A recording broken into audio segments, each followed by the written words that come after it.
All right, this is from the instruction manual, service manual, whatever, and it tells you how to convert your Osborne to 9600 baud.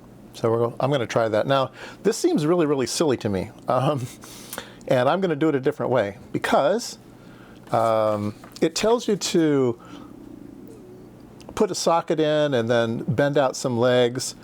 And in particular, the things that is really, really silly is pin 7 and pin 3. They have those pulled out. And they're just going to be wired to pin 4. What is pin 4? Well, pin 4 is 5 volts. So you're just pulling everything up to 5 volts. Now, in the actual schematic, pin 7 is already pulled up, and pin 3 is already pulled up. If you remove J1, then there's nothing else going on. Those two pins are just pulled up. But they want you to cut and jump all these things, and it doesn't make any sense at all to me. So I'm going to leave those in place. The only things I'm going to lift is pin 2, which needs to go over to a 2 megahertz signal. And the other thing that needs to get cut is pin 10. Pin 10 needs to get cut and then jump to the pull-up. And that's all, just 2 pins. None of this, all this stuff, you just have to do 2 pins. This makes no sense to me. So, so we are going to do that. I have started here. I have the board up, and this is the chip right here. And so I've gone in and I've snipped pin 2. So pin 2 is no longer making contact.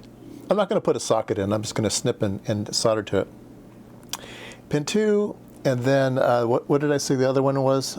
Pin 10. So 1, 2, 3, 4, 5, 6. 1, 2, 3, 4, 5, 6, 7, 8. So it's an 8-pin device. 8, 9, 10. It's on the other side, which I cannot get to. Of course. Of course. Oh, maybe I need to desolder it. Ah! That one's going to be hard. I don't think I have the correct tool to get in there at the right angle.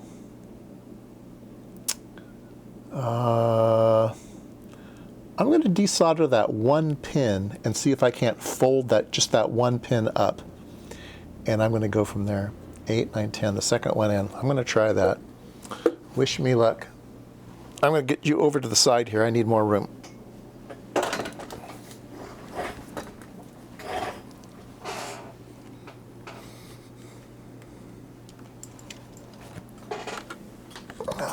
Turn on my iron. Get my solder sucker out. All right. And put that away. All right, so I'm going to need this guy here. Second one in where my finger is. That one right there. Oh, you know, there's a little trace there. There's a little trace there. Where's that trace go? Oh gosh, it goes exactly where I want it to go. Do I just cut the trace? I think I just cut the trace. I can always put it back. I can always put it back. Pin 2 is a little uglier. I didn't want to mess with pin 2. All right. So far, no harm, no foul. But I've just lost my wire. Oh shoot! What did I do with it?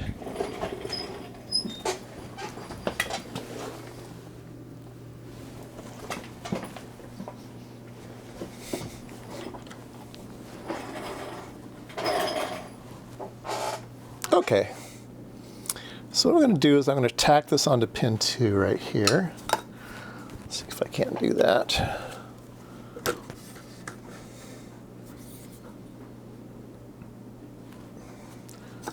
Iron is not very clean. There we go. That looks good.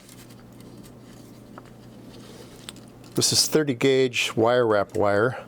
I use quite a bit on stuff like this.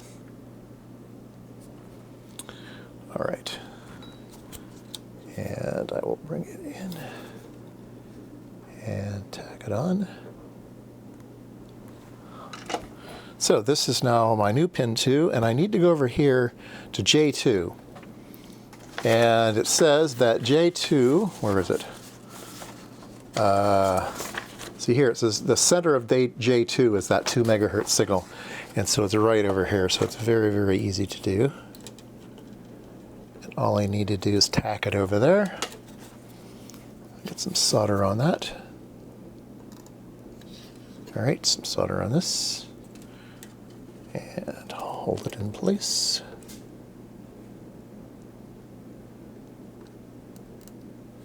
Perfect. All right, so that will do the pin 2 stuff. We are done with that. And now for the pin 10 stuff. And the pin 10 stuff, again, is the second one in. 1, 2, 3, 4, 5, 6, 7, 8, 9, 10. Make sure, always make sure you're doing the right thing. I'm going to cut that with an X-Acto knife right here.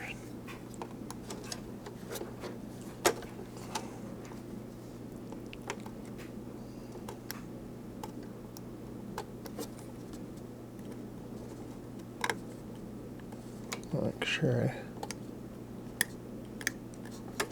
I think I did that. So every time I cut something, I always go with a continuity meter and check. Make sure that it actually is cut.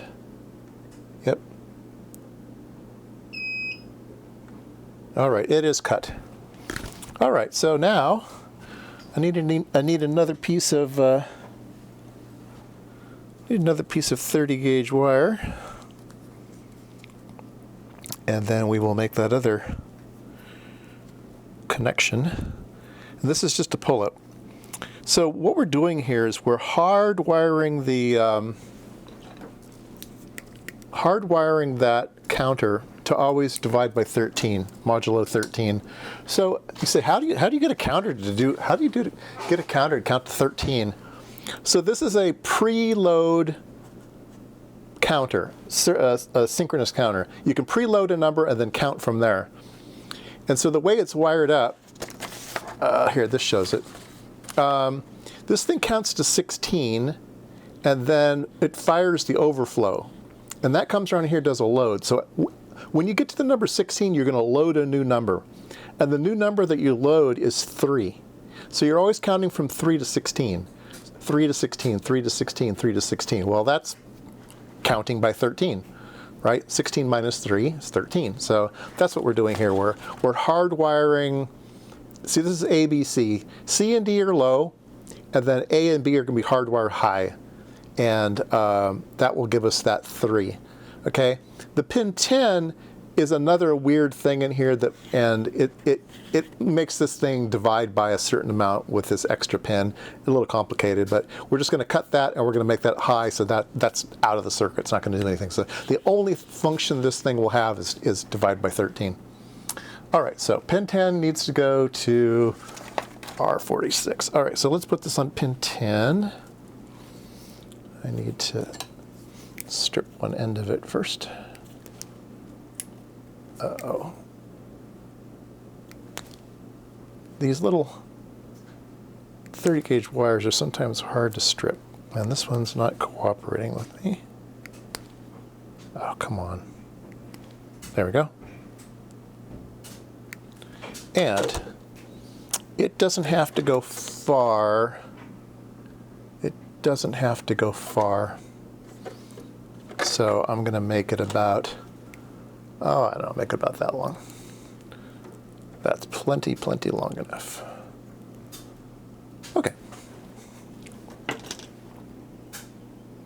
So we will tack this on here.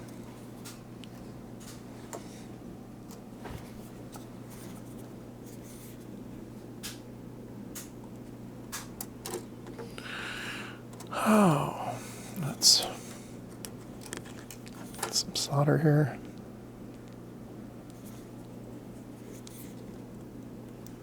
Tack this onto pin 10.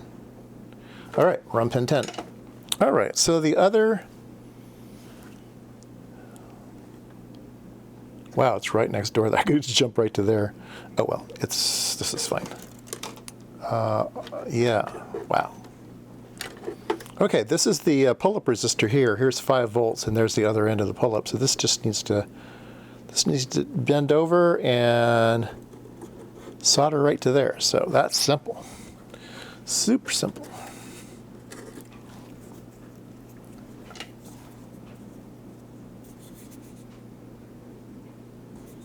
I'll tin that, I'll tin this. And we will solder this down over here. There we go. We're done. I claim we are now at 9600 baud. How exciting is that? Wow. And on a messy bench to boot. My bench is way too messy. Okay. I always get halfway through a project, then I do another project. I'm working on 2 projects at the same time right now. The other project will come out weeks later. So while you're waiting for one set of parts, you can do the other thing, and blah, blah, blah, blah. Anyway, I think this is ready to go. 9600.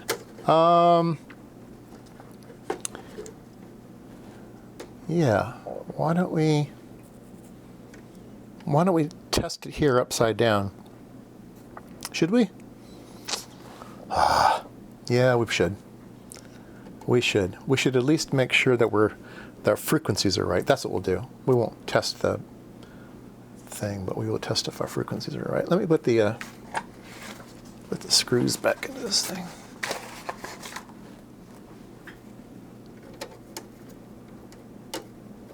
It's hard to use this thing upside down because there's no room for the keyboard over here, and I'll just turn it on and see if the clocks are being, if the 2 megahertz clock is there and it's getting divided by 13. So 2 divided by 13. Can you do that in your head?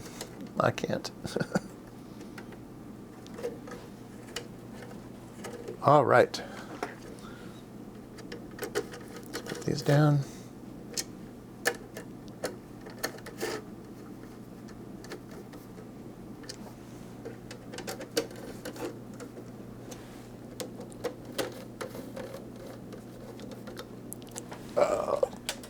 Power my scope. I do not like the time that it takes for the Rigel to turn on. It's a very, very slow boot up time. Major complaint. All right. So where's my scope probe? Scope probe is here. I need to find a ground. Ground is right here. That's easy. We'll just grab right there, or should be a nice someplace to grab onto, but there isn't. I just have to hold it on. Maybe these are ground. Maybe I can do that. No. This little clip lead is not clipping right. Oh, this is ground. This thing is ground. I'll just clip there. All right, so pin 2.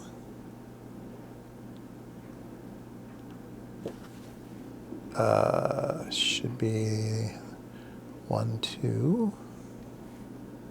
No, which one's pin 2? Let's see, it was this chip here. 1, 2, 3, 4, 5, 6, 7, 8, 9, 10. So 1, 2. So pin 2 is right there.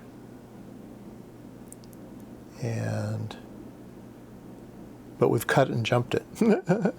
All right, so we can't probe pin 2 directly because it's on the other side now.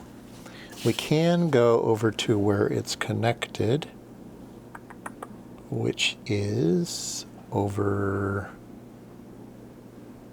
see, it's 3. Oh, I'll have to use my flashlight and look underneath here. Is there room? Yeah, I can see. It's right about there. All right, what's over there?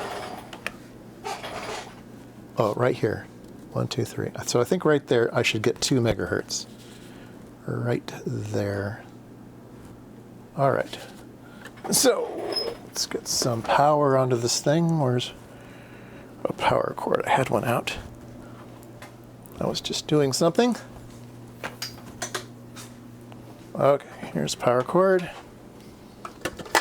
Put it into this thing. Turn the power on. Got a little beep, that's good. All right, so let's probe pin 2, which is the old pin 2. And we want the new pin 2, which is now going to be way over here. It's going to be this thing, I think. Yeah, there we go. And let me measure, counter. That's not right. That's not where I want to be probing, I don't think.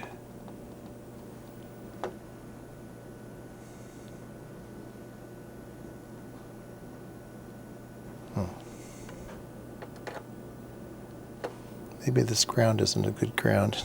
Let's go to, I don't know, what is ground? I can't tell what ground is on this instrument. It's very difficult. I think that's, well, let's see here, pin,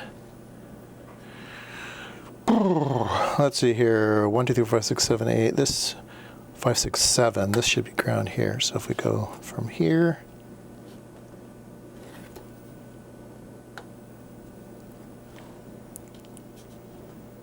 let's go on pin 11 is the output. Let's go from 7 to 11. 7 to 11. And this is not counting well. What is going on?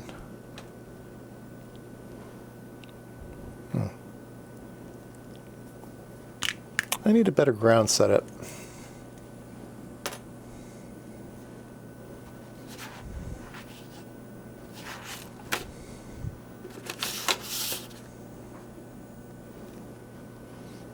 Let's see, let me use my other probe as ground. There. That's good. Let's go here. It should be 5 volts. And it is. And this should be our count. There we go. And let's see if we can't trigger on that. We are. And we're getting 153.56 kilohertz. All right, let's get a calculator out. Calculator. 2e to the 6th divided by 13 is 153.8, and we're getting 153.56. Excellent. So it is doing what it's supposed to be doing. Now it's going to get divided down by another 16 once it gets into this UART chip right here. So let's divide by 16, and we get 9615. So you'd say, well, that's not 9600. You're 15 off. You have about a 5% factor in. So if we do 9600 divide, we're only 0.2% off. So we're very, very close. All right, so it is working. Let's bundle it up and see if it works at 9600 baud.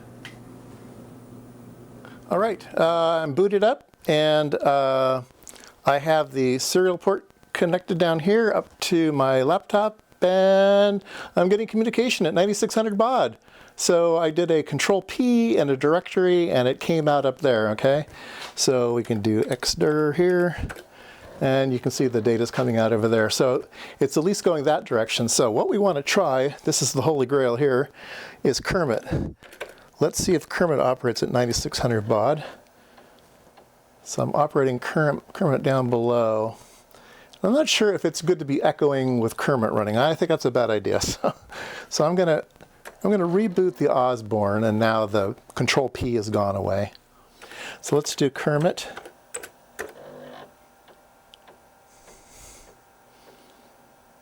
And let's do, I don't really have anything to send, so let's do a, let's see, what's the command? Let's say receive, send. So we'll say send. and we're gonna send Kermit up. Kermit.com.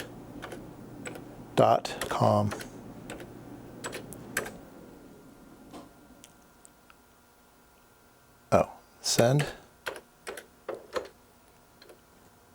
Kermit.com. Oh, there we go. Okay, so now this thing up here is waiting. So we need to say File, Transfer, Kermit, Receive. And let's see if it works. And it's not. Oh no. Why isn't it working right? Oh, there it goes. Just got stuck for a while. I don't know what was going on there.